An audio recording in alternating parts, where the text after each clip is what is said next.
Coucou tout le monde, je vous retrouve aujourd'hui. J'avais envie de vous faire une vidéo sur la nuit noire de l'âme et l'éveil spirituel. Quoi de mieux qu'un temps hyper brumeux comme aujourd'hui en Bretagne, justement pour vous faire cette vidéo sur la nuit noire de l'âme. Je trouve que c'est vraiment... c'est le jour quoi, voilà. Et en même temps, ça, voilà, c'est vraiment rentrer dans les profondeurs de son être. Et le temps d'aujourd'hui est vraiment parfait pour ça. Aller à la rencontre de soi-même. C'est un petit peu ça en fait, la nuit noire de l'âme. Je pense que c'est vraiment aller à la rencontre de soi-même, de son soi profond, de son intériorité. Et justement, c'est une forme de mort, une forme de mort de soi pour justement renaître à autre chose. Alors par rapport à plusieurs témoignages que j'ai eus,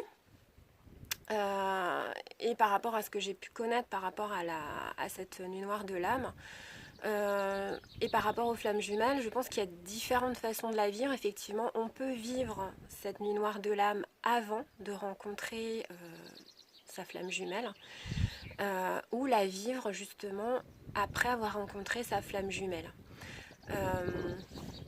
Alors, la vivre avant, mais toujours, je pense, au travers de rencontres que l'on va faire dans notre vie.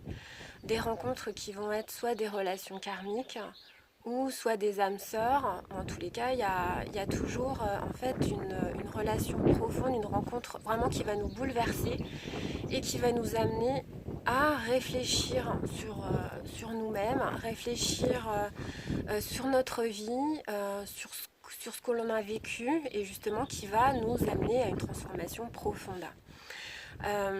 La nuit noire de l'âme, c'est vraiment une perte profonde de ses repères, une perte de tout ce qu'on avait construit jusqu'alors.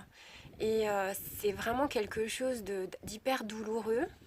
Je pense que c'est complètement différent d'une dépression nerveuse, mais quelque part ça y ressemble par le fait d'avoir ce sentiment de ne plus être à sa place dans sa vie, de ne plus savoir vraiment quoi faire, de ne plus savoir justement où aller et accepter en fait, la clé c'est d'accepter en fait cette profonde tristesse et ce sentiment de ne pas savoir justement où on va, ni où on est, ni même plus qui on est vraiment. C'est vraiment l'acceptation, l'accueil de cette tristesse, l'accueil parfois des sentiments qui sont négatifs, tels que la colère, tels que la peur, justement, de ne pas savoir où on va. Ne pas rejeter tout ça, être dans l'accueil, et justement, c'est ça qui va faire que ça pourra passer plus vite. Donc, c'est vrai que c'est vraiment... Alors, par rapport au fait de... Il y a pas mal de personnes, en fait, j'ai remarqué, qui ont vécu la nuit noire de l'âme avant la rencontre de leur flamme jumelle. Et souvent, cette profonde, comment dire, en fait, c'est vraiment aller dans les profondeurs de son âme et pour se connaître, et ça va vraiment nous amener à cet éveil spirituel. Alors, bon, souvent, de toute façon, on a cette connaissance spirituelle, puisqu'on la ramène de vie passée. Comme dit... je ne sais pas si vous connaissez Aruna Lipnicht, elle parle de la nuit noire de l'âme amoureuse, elle. Et elle dit que vraiment la nuit noire de l'âme, c'est un travail sur soi. Et je suis complètement en accord avec elle. C'est vraiment un travail sur soi, c'est vraiment une démarche spirituelle. En fait, c'est une forme de... C'est quelque chose de très noir, hein, puisqu'on va vraiment dans les profondeurs de notre être, mais en même temps, on va s'alléger. C'est aussi une forme d'allègement, c'est-à-dire que c'est pour ça qu'il y a une perte de repères. Il peut y avoir aussi une perte de tout, une perte matérielle, une perte de son travail, l'impression que justement on n'est plus à sa place, donc que ce soit au niveau de la famille, au niveau de nos amis, on se reconnaît plus, on n'est plus en accord en fait avec eux, et du coup, ça va nous amener en fait à... Alors, que nous, en fait, fassions cette transformation de notre entourage, ou alors c'est l'univers qui va s'en charger, en fait, hein, et des personnes qui étaient nos amis, ou en fait, on va plus du tout être en accord, et c'est des personnes qui vont sortir de notre vie. Donc en fait, c'est une forme d'allègement, de perte de certaines choses, qu'elles soient matérielles ou certaines valeurs. En fait, on a plus, en fait, on se reconnaît plus du tout. Et on est perdu en fait. On est complètement perdu et on ne sait pas où on va. Et c'est ça aussi, ça crée une forme d'angoisse. Ça peut durer, je pense que ça peut durer plusieurs mois, voire je pense que ça peut durer parfois plusieurs années. Alors, je dirais pas que ça dure, ça va pas durer 3 ans, hein, mais ça peut durer quand même un certain temps. Euh, je rejoins en fait Aruna qui parle de la nostalgie de l'ailleurs, et je pense que la nuit noire de l'âme, c'est un petit peu ça, c'est-à-dire que c'est, en fait, on a en soi cette recherche d'amour divin, cette nostalgie de l'ailleurs, comme elle l'appelle, une nostalgie de la source, en fait, de ce qu'on a pu connaître avant de revenir, et ce qu'on recherche, en fait, sur la terre, c'est vraiment ça, c'est cette recherche profonde d'un amour. Alors on va essayer de le chercher au travers d'autres personnes, mais la nuit noire de l'âme va nous amener à comprendre que cette recherche d'amour, c'est avant tout à l'intérieur de soi qu'on doit la trouver, et pas au travers des autres, et pas à l'extérieur. C'est vraiment, alors des rencontres vont nous amener justement à ça. C'est vraiment, comme elle dit, la nuit noire de l'âme amoureuse, c'est vraiment mourir à l'amour. C'est un petit peu une forme de désert, de renoncement, de trouver l'amour dans l'autre, mais de le trouver en soi avant tout. Euh, c'est vraiment... et c'est ça qui va nous amener à cet éveil spirituel, qui va nous amener à comprendre des choses, à s'éveiller justement à d'autres dimensions, à s'éveiller à l'invisible, à s'éveiller à quelque chose qui nous dépasse. Et après, autant avant, on a ces questionnements sur l'univers, sur plein de choses. On a ces questionnements. Je pense que tout le monde a ces questions. Mais après, voilà, chacun met une forme de couvercle dessus. Et puis, allez, on ne se pose pas la question et on vit. Et on vit un petit peu comme dans cette vie comme des automates, sans se poser la question pourquoi on est là, qu'est-ce qu'on est venu faire. Voilà, il y a beaucoup, enfin, je pense que 99% des gens, quoique maintenant on voit quand même qu'on va dans un éveil, 99% des gens vivent sans se poser la question de qu'est-ce qu'est ma mission de vie, et vivent, voilà, j'ai décidé, et vivent un petit peu comme des victimes, c'est-à-dire voilà, j'ai choisi telle vie, je suis dedans, j'en sortirai pas. Et puis en fait, il y en a, ils sont très heureux comme ça. C'est-à-dire que voilà, ils vont vivre dans une forme de matérialisme toute leur vie sans se poser la question de est-ce qu'il y a quelque chose de plus grand. Je pense que la nuit noire de l'âme, ça peut amener aussi à perdre, donc oui, perdre ses repères, perdre ce qu'on a créé, qui on est, perdre des choses, la matérialité. C'est vrai que pour ma part, quand j'ai vécu, je pense que c'était vraiment cette nuit noire de l'âme.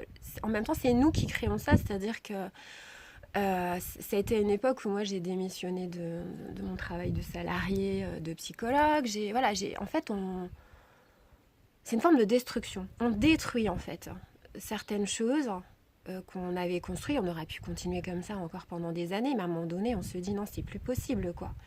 C'est soit ça change, soit je meurs vraiment, quoi, si je continue comme ça. Et voilà. Alors après, c'est vrai que donc voilà, cette nuit noire de l'âme, c'est vraiment des rencontres qui vont nous amener à ça. Souvent des rencontres amoureuses, des rencontres, et pas forcément, hein, ça peut être des rencontres amicales qui vont aussi bouleverser. C'est quand même très souvent la rencontre avec sa flamme jumelle qui va aussi bouleverser tout ça et qui va nous amener à cet éveil spirituel. C'est quand même aussi très souvent. Mais pas que quoi. Pas que. Et je pense qu'en fait, on est tous amenés à cet éveil spirituel. On est tous amenés. En fait, c'est vraiment retrouver ce qu'on connaissait avant. C'est retrouver qui on est vraiment.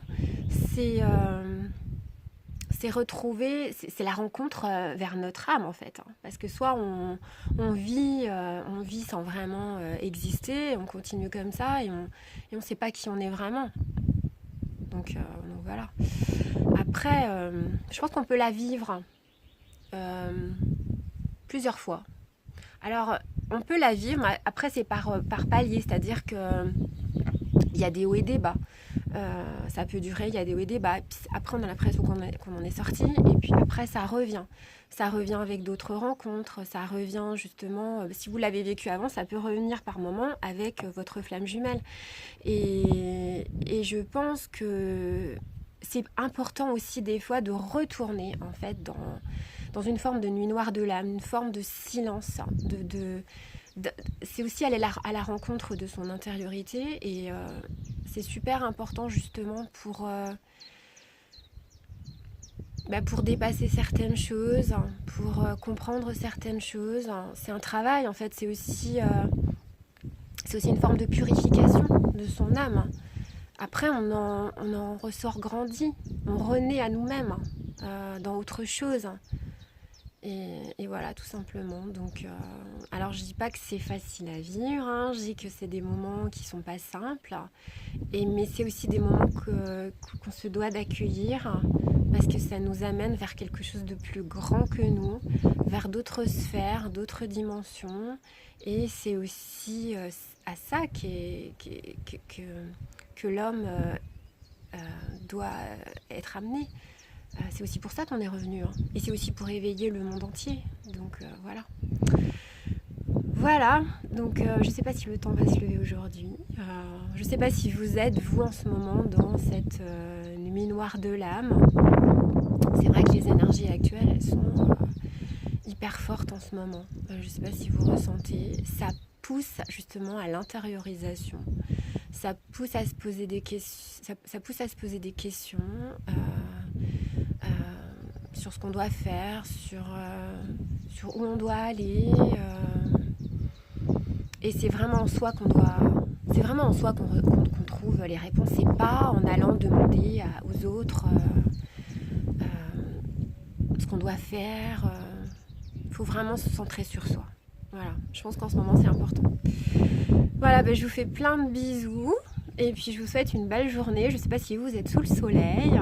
Moi en tous les cas, c'est brumeux, mais c'est un temps vraiment... Enfin moi j'adore ce temps-là, justement, c'est calme, c'est reposant, ça fait du bien de temps en temps. Voilà, je vous embrasse bien fort et je vous dis à très bientôt.